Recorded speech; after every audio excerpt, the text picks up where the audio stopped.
Hi, my name is Nick, and I'm the Lower Loop Cohort leader. Lower Loop is a time of discovery and exploration for our learners. In the Lower Loop, there is an intentional development of foundational skills.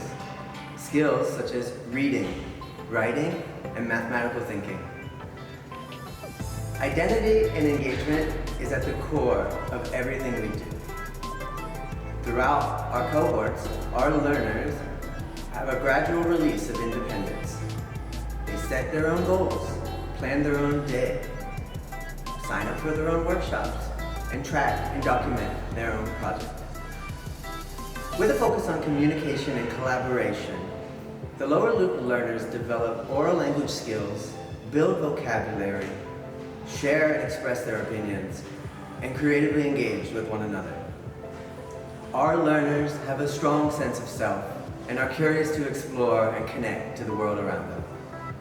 We foster diverse mindsets through hands-on experiences, project-based learning, and developing a love for learning through inquiry and student agency. Come and see for yourself. I look forward to meeting you at our open house. Bye.